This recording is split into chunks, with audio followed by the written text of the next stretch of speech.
A mí es un honor poder dirigirme a ustedes como representante del pueblo de Venezuela, tarea que hago dentro y fuera de mi país, con el enorme orgullo de hablar en nombre de unas generaciones que hemos demostrado cuán presentes y vivos tenemos los valores libertarios.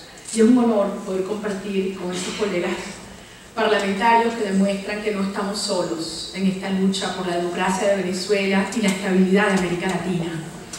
Venezuela cambió en 3 meses. Somos otra sociedad. Hoy somos más fuertes, somos más valientes, somos más conscientes. En Venezuela, desde luego, hay una dictadura en el poder, pero la democracia está más viva que nunca. La democracia está viva en cada uno de esos jóvenes que están hoy luchando en las calles. Esos jóvenes que no han crecido en democracia, pero que han recibido el amor por sus ideales y por Venezuela a través de la palabra y el ejemplo de sus madres y de sus padres. La democracia está viva en los periodistas que exponen la verdad y arriesgan su vida por ella, en los trabajadores, en los dirigentes sindicales que luchan por esas reivindicaciones que pretenden arrebatarles hoy. La democracia está viva en los maestros venezolanos que bloquean la ideologización de nuestros niños en las puertas de sus aulas. Y la democracia está muy viva aquí, está viva en los fundadores, en los amigos, en los colaboradores de SEDICE, en los de hoy, en los de ayer y en los de mañana. Y la democracia está viva en los ciudadanos que hemos decidido luchar hasta vencer, hasta conquistar la democracia y la libertad.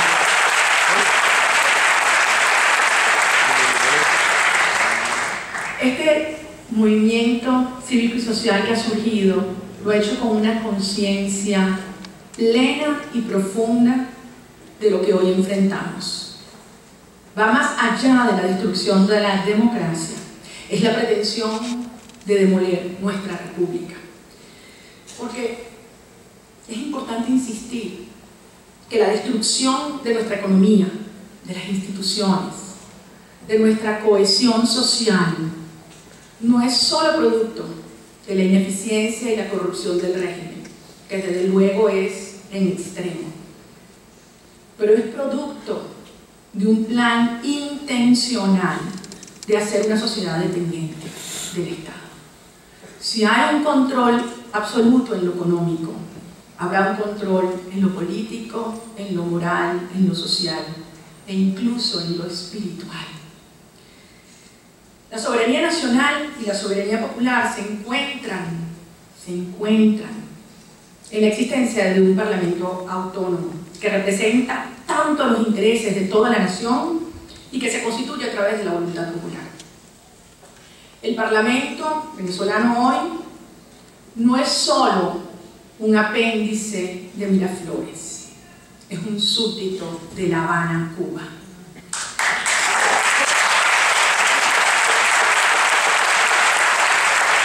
Cuando observamos lo que resulta hoy la Asamblea Nacional, el Parlamento venezolano, vemos cómo se han demolido estos principios que ustedes han enumerado, indispensables para hablar de un parlamento genuino. En primer lugar, la soberanía popular. Todos sabemos que en las elecciones parlamentarias las fuerzas democráticas obtuvimos el 52% de los votos, aunque modificaciones inconstitucionales a las leyes electorales nos adjudicaron el 40% de los jueces. La representación proporcional, ni siquiera con este 40% de los puestos en la Asamblea Nacional, hoy en día las fuerzas democráticas presiden como presidentes o vicepresidentes una sola de las comisiones. Todas las 15 comisiones permanentes han sido diseñadas para que tenga un control absoluto del oficialismo.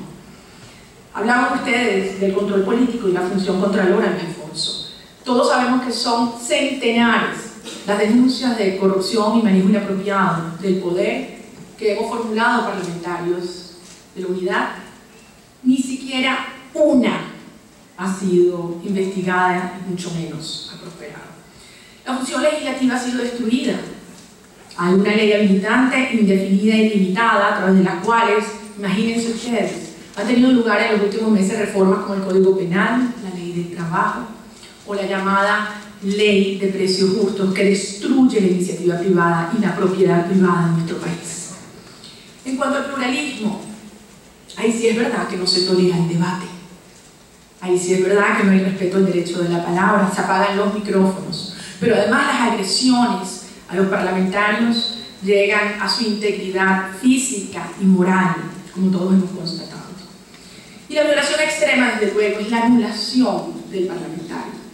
Todos vimos con horror cómo una diputada originalmente del oficialismo, María Mercedes Aranguren, diputada por Monagas, cuando ella pasó a formar parte de la disidencia, elevando sus voces frente a las progresivas violaciones de los últimos años a la democracia y a la libertad, y el oficialismo necesitaba un voto para la aprobación de la ley habilitante, procedió a la más cruel persecución y chantaje moral para comprar un voto.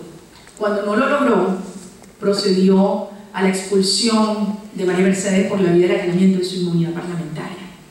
Y desde luego, esto trae a referencia mi propia situación.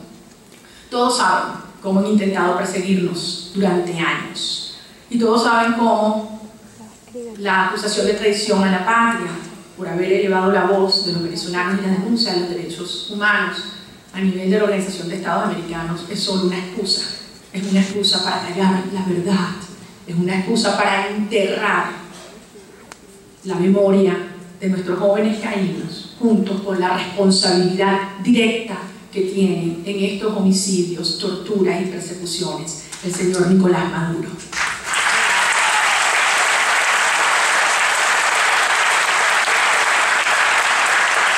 Por lo tanto, tenemos que preguntarnos, ¿existe realmente un parlamento en Venezuela hoy?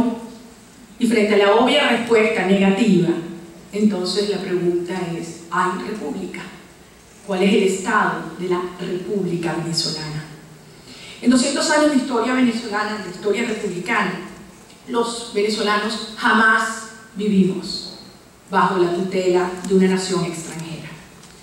Hoy el régimen cubano no solo se ha apoderado de nuestros recursos económicos, ha infiltrado nuestros órganos de seguridad, de inteligencia, notarías, registros, nuestras propias fuerzas armadas, pero incluso ordena la persecución brutal de los disidentes, indica quiénes tienen que estar presos y además da órdenes para entregar nuestro propio territorio. Y me refiero desde luego al Esequibo, que es venezolano. En Venezuela hoy mandan sectores militares, militaristas sometidos al régimen cubano.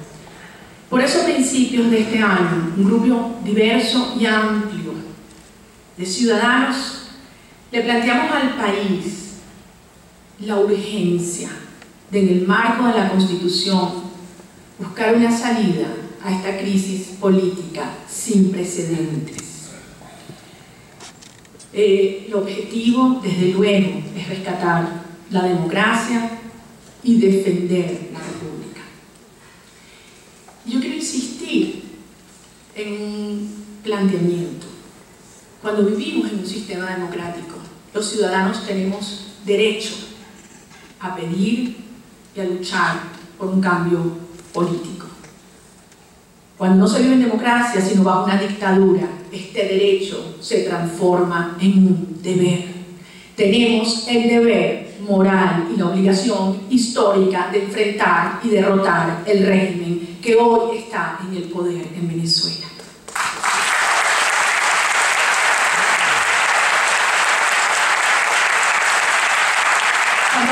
Cuando a un pueblo se le cierran las vías institucionales y se asfixia la posibilidad de comunicarnos, de informarnos a través de la censura y la autocensura más brutal, quedan dos opciones: claudicar, aceptar vivir cada día con menos libertades, o insurgir cívica y democráticamente.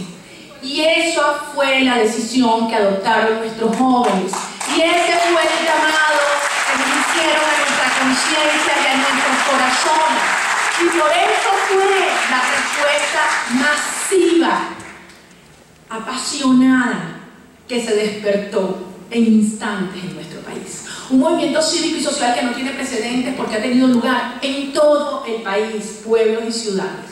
Un movimiento que ha integrado y unido realmente al país, porque sí están los jóvenes y están los ancianos, y estamos las mujeres y los hombres, civiles y militares, ricos y pobres, blancos y negros. Ahí estamos un país que además hemos entendido que esta protesta ha trascendido las urgentes reivindicaciones económicas y sociales y ha adquirido una trascendencia a nivel de los valores humanos. Esta lucha es por la dignidad humana tanto como la dignidad nacional, es por la soberanía, es por la justicia y es por la libertad de Venezuela.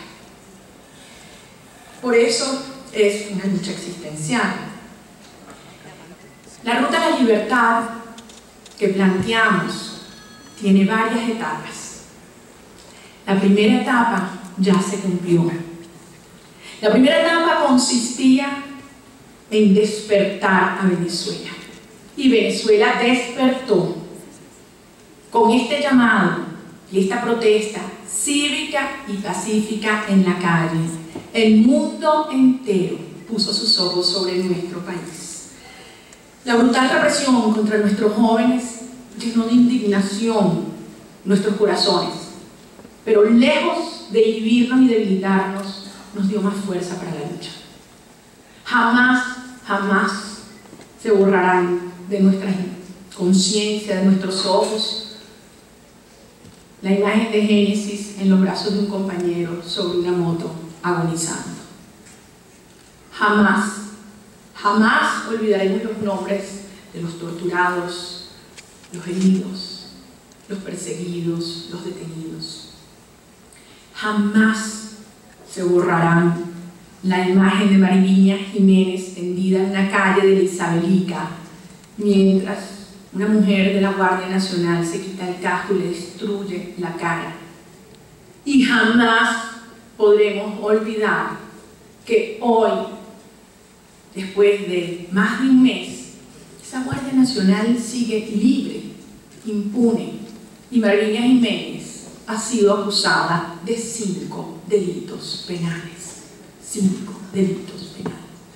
Como jamás olvidaremos, y le ha dado la vuelta al mundo también, las palabras y las imágenes del señor Nicolás Maduro desde la silla de Miraflores el 5 de marzo, ordenando a los grupos paramilitares que obedecen instrucciones del régimen salir a acabar, a aniquilar, a apagar toda candelita alrededor de Venezuela. Minutos después, en más de 10 estados, inocentes manifestantes, ciudadanos pacíficos, perdían la vida o eran gravemente heridos. Por eso hoy, tenerlos a ustedes aquí, demócratas del mundo, nos demuestra que este sacrificio infinito de la sociedad venezolana ha logrado un resultado conmovedor, y es que en el mundo entero periodistas, activistas de derechos humanos, peloteros, cantantes, expresidentes llaman las cosas por su nombre. Maduro es un dictador y los derechos humanos exigen respuesta y reacción clara e inequívoca, porque cruzó una línea roja. Y frente a esta actuación, la indiferencia, en efecto, solo puede llamarse complicidad.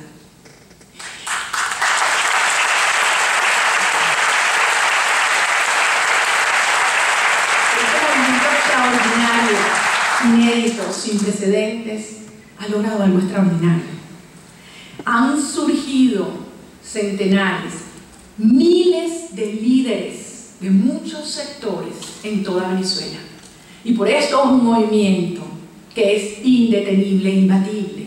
Algunos de nosotros nos pueden anular, poner a un lado, y surgirán otros que tomarán nuestro lugar y continuarán luchando hasta vencer. La protesta de la calle, desde luego, obligó al régimen a sentarse a una mesa en la que no cree. Y eso es otro de los logros indiscutibles que demuestran la debilidad de quien hoy está en el poder, desesperado por ganar la legitimidad irremediablemente perdida. Por lo tanto, Venezuela despertó, el mundo lo llama dictador, tenemos miles de líderes en la calle.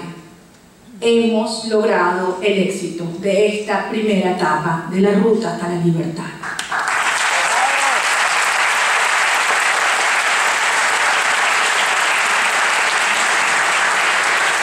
Ahora comienza la segunda etapa y es el momento de la unión amplia, genuina, entre todos estos líderes y todos los demás sectores de la sociedad.